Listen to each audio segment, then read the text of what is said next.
do the exact same. Just to comment, this is not, this is just a thing, this is just a drill, this is just an exercise, get your body feeling certain things. It's not the prescription for the rest of your life, okay?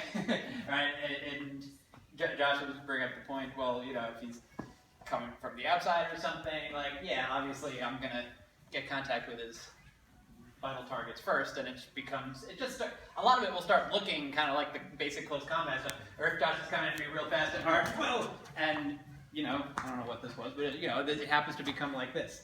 Okay? The point of this is just this idea that anything that's happening from any angle, right, you just stick your antenna out and be able to deal with it from there, right? Not stick my arm out and like push against it, not try to grab it, not try to block or deflect it, but anything that's happening, I'm just sending something.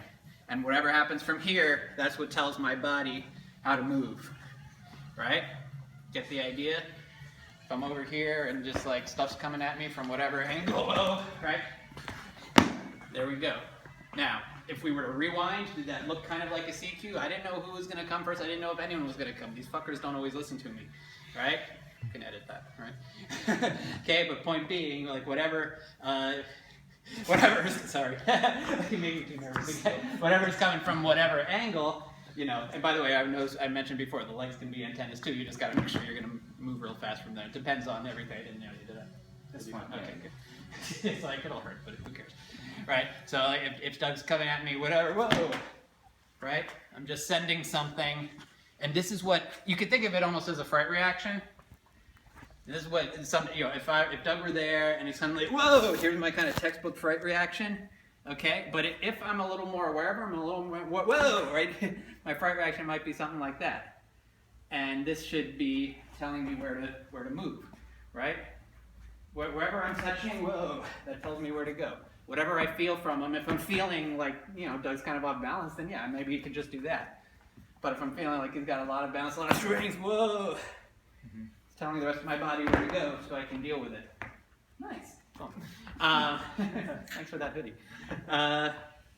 So everyone got it? So don't think of this as now, if a guy wants to kick my ass, I'm going to stand in front of him and do this, and then, no. I'm out and about in my daily life. I know a guy wants to kick my ass, I just might go straight in. But again, the way I'm doing that now is not,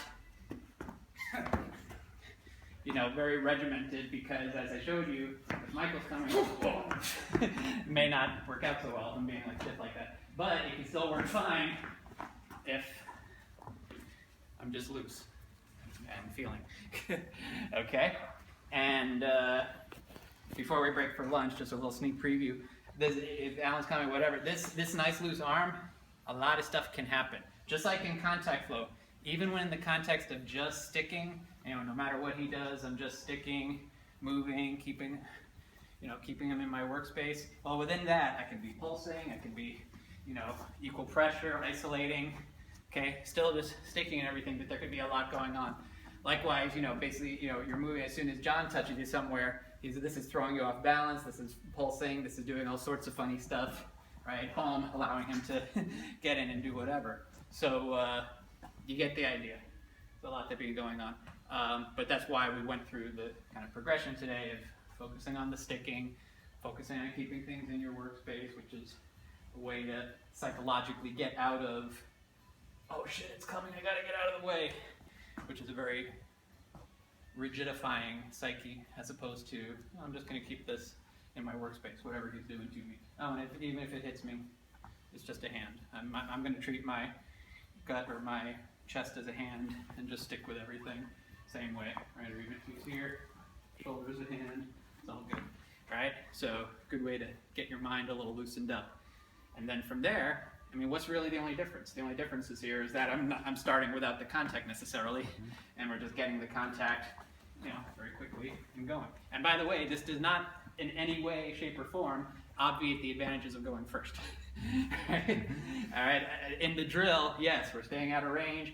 As he steps in, I'm sending my hands forward, feeling whatever happens next. If this were a real situation, boom, there's absolutely nothing wrong with doing that. But remember, I'm not doing that now. I'm moving my whole body much more efficiently and short drop hitting, which we're going to practice after lunch. We're going to get the idea. This is going to tie in with a lot of other ideas, like throwing in the idea of the monkey wrench, the idea of the wet blanket, the idea of you don't need to impose your will or do any particular thing. You just need to just slightly disrupt what he wants to do. And then that's a huge advantage.